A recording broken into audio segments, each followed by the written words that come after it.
My next guest is Dan Tricarico.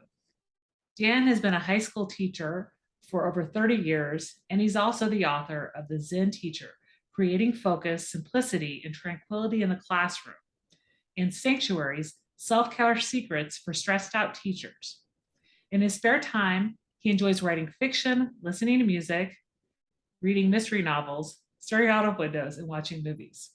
One of his first loves is writing poetry, and he's published many poems both in print and online. Welcome to the podcast, Dan. Thank you, Dana. I'm thrilled to be here. Thanks for having me. Well, I've been following you for a while. Your handle, the Thank Zen you. Teacher, and I know this is part of your trench story. So tell me about a Yes. time when you were in the trenches and managed to crawl out. Oh my gosh. Yeah, this all started about 7 or 8 years ago. I'd been teaching for over 20 years, probably closer to 25 years, and I was just stressed out, burning out, didn't know how I was going to make it. And I thought, at the time I had a wife and kids and a mortgage, and I thought I got to find some way to make it through here. And I kind of remembered back to when I was a drama major and an actor. And in my acting classes, the acting teachers talked a lot about breathing exercises and being in the moment and relaxation.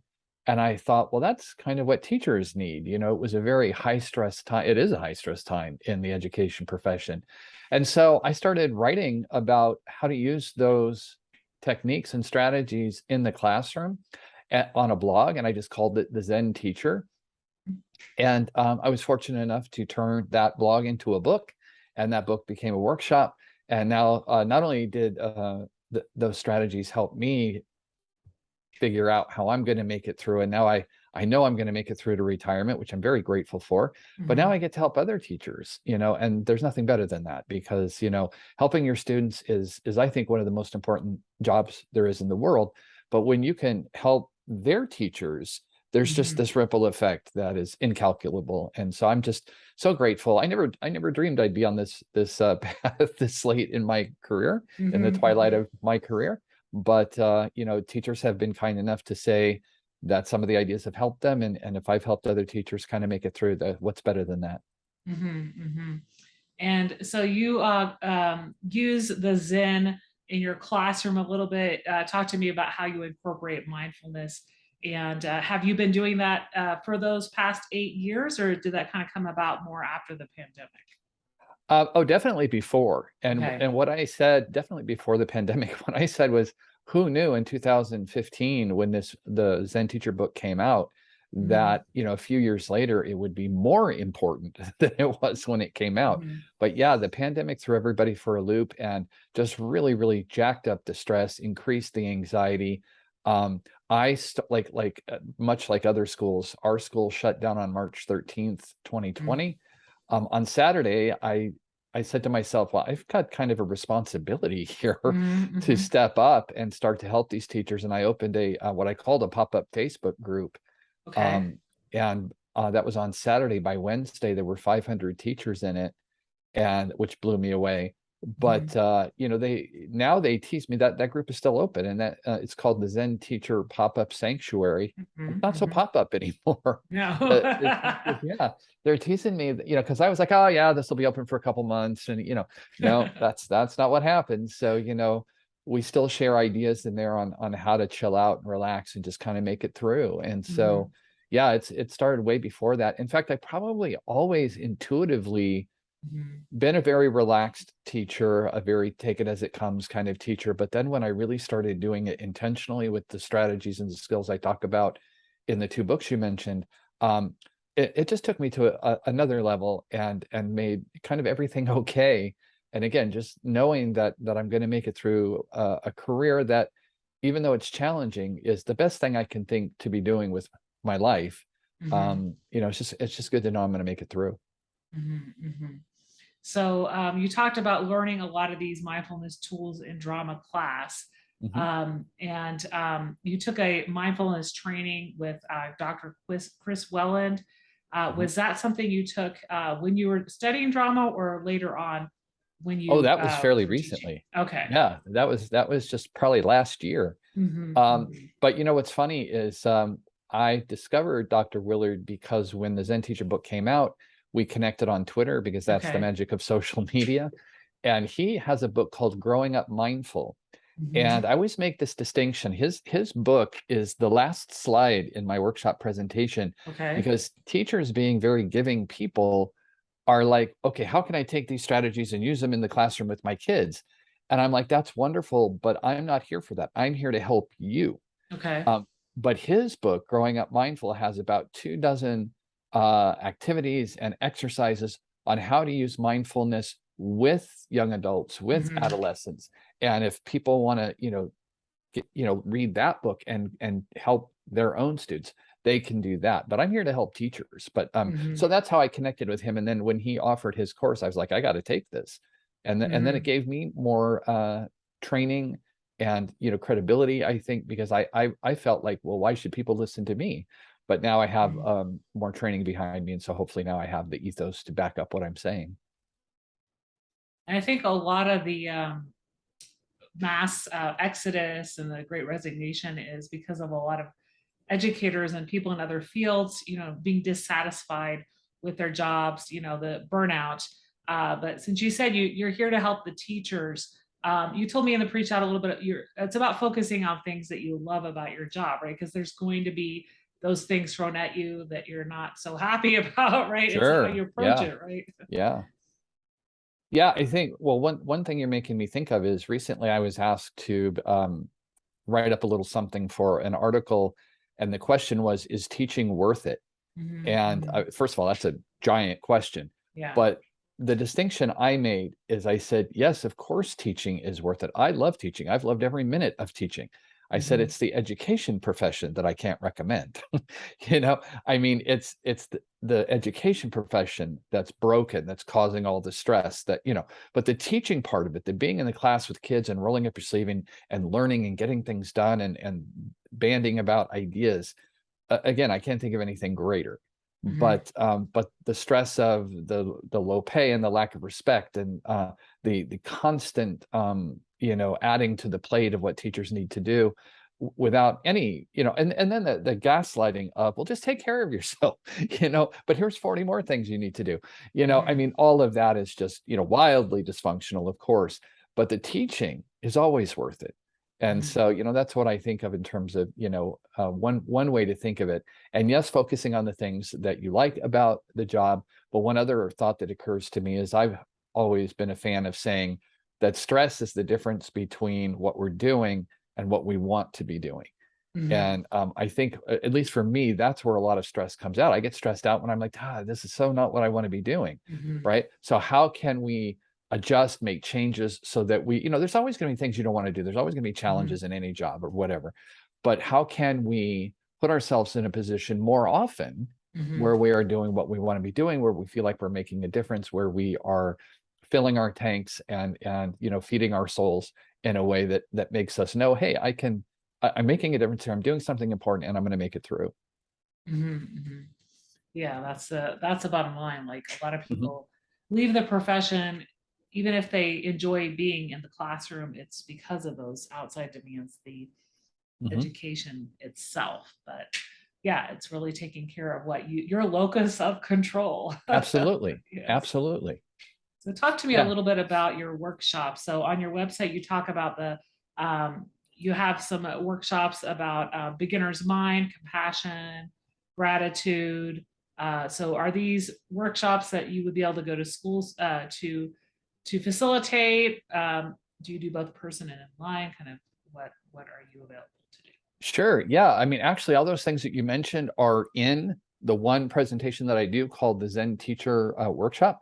Mhm, And yeah, I've spoken to schools all over the country: Texas, mhm, New Jersey, San Francisco, Missouri, no, I'm sorry, not Missouri, Mississippi, the other M state. mhm, So, yeah, just lots of schools have been kind enough to reach out and say, hey, we want to help our teachers, and they bring me in to do the workshop. And it's been, like I said, it's been an amazing path to be on.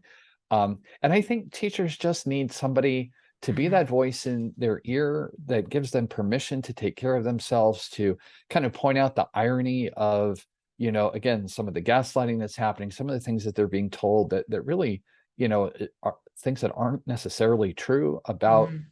how to move forward in the education profession, about their value, all of those things. They just need somebody to be that little voice in their ear. And that's one of the things that I try to do in the workshops, Mhm. while also showing them strategies on how to relax and de-stress and take better care of yourself. Mhm. Mhm. Yeah, and like you said, there's a lot of times it's about like how maybe the admin perceives the like how staff's doing, right? Like, Hmm. don't just bring in new initiatives if you feel staff are, have too much on their plate. Kind of test the waters, but like you said, it is kind of that, like, okay, people can say take 10 minutes or take a break, but a lot of Hmm. people think there's too much going on, Hmm. that they're not able to do that. So Hmm. like you said, it's just kind of having those tools for yourself to pull out, right? Hmm. Kind of throughout the workday. Sure. And when I started this, I was like, well, I don't have the bandwidth to change the Mhm, mhm. system, to change Yeah, the infrastructure. But like sure. you said, the locus of control, what I can change is me. And Mhm, so that's what I focused on. And that's what I teach is what in your world can you change about you that mhm. allows you to manage all of those Uh-huh. things. And yes, they're absolutely, teachers are asked to do way too much. And there are things in every job that are priorities and things that Mhm, could be less priorities. And I think sometimes we need to choose ourselves what's important. mhm, And but I feel for the admin teams that you mentioned too, because I got my admin credential and got just close enough to being an admin to realize that that was probably the worst possible place for me. So mhm, I mhm, did not do that. But they're kind of stuck in the middle in a way. They have to get a group of educators moving in one direction to build the culture of the school, but they are also answering to the district, the state, the stakeholders of the parents and the board. And so it's really a tough place to be. That was the other reason that I thought, oh, that's not for me, but yeah, I think, and of course there are good admin teams and less good admin teams, but just like you said, being aware and recognizing what are my teachers up against, mhm, what do they have on their plates, and then making sure that, you're not just bringing in a bunch of extra stuff for no reason. Or mhm, one here's one quick tip for your listeners is and I almost had to use this the other day, is when somebody says, okay, we're doing this now, or can you do this, it's a good thing to say, that's great, I'm happy to do that, what should I de-emphasize to make that happen? mhm, What should I mhm, take off the plate to make that happen? mhm, Negotiate that, and it's, you're professional, you're respectful. Yes, I'm happy to do that. Yes, I want to be on board. Yes, I'm a team player, but I have all these other things. What should I de-emphasize? I think is mhm, a good question to ask to get them thinking about priorities. mhm, mhm. Yeah. So you also have a new book coming out, How to Teach Writing Through the Lens of Mindfulness. Hmm. So talk a little bit about that, and is that for um, mostly language arts teachers, or could any teachers of any subject use that? Yeah, thank you for asking about that. Yeah, it just came out last week, so I'm still. In fact, what's funny is I'm so jealous of the people who are buying the book and then Uh, posting pictures, because I don't even have my copies yet. I haven't even held it in my mhm, hand yet.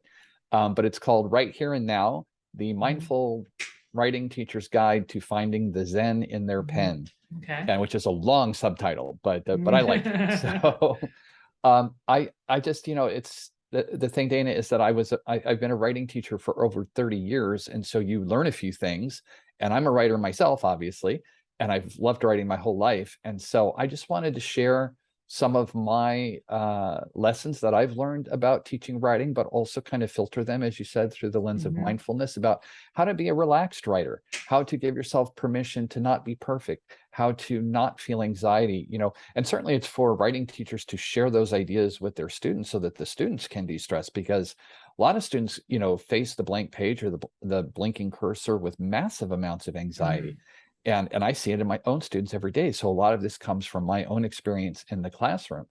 But also the other thing I did that was kind of fun, and I thought they would take these out and they didn't, is I wrote these certain chapters that I called Danny's writing diary. And they were moments from my own writing journey. Like the first time I remember writing a poem to the girl I had a crush on in fourth grade, and then writing for the local newspaper for the local big mall, that, and because I worked at the movie theater, I did movie reviews, and the first time I got paid for my writing, and just all these, all the way up to when a former student of mine came in and showed me something that she had published that started as an assignment in my class. So just full circle. And those little diaries that are interspersed throughout the book were very special to me. Like I said, I thought they would take them out, but they didn't. So you've got all these lessons about, teaching writing, but then also it's for anybody who's interested in writing, just anybody who wants to write, you can learn a lot from this book. And then it's for the lens of mindfulness. And so I just thought, my goodness, there's a lot of plate spinning here, and I should focus on one thing. But thanks to the editors that my publisher has, they really helped me sculpt it, and they seem to think that all the plates were spinning. And so hopefully people will get a lot out of it. Even if you're not a teacher of writing and you want to write, I think this book can help you. Yeah, you also are a podcast host. You said recently you started you're a podcast, the Zen Professional Moment. So it's more open to not only educators, but people from any profession. Yeah. I thought, well, gosh, it's so great to help teachers that maybe other people need these strategies and tools too. And so I do try to focus on business people, corporate people, executives, entrepreneurs, teachers, anybody who's out there just trying to do what they do, and just are looking for a little peace and a little Zen and a little tranquility, which we all appreciate.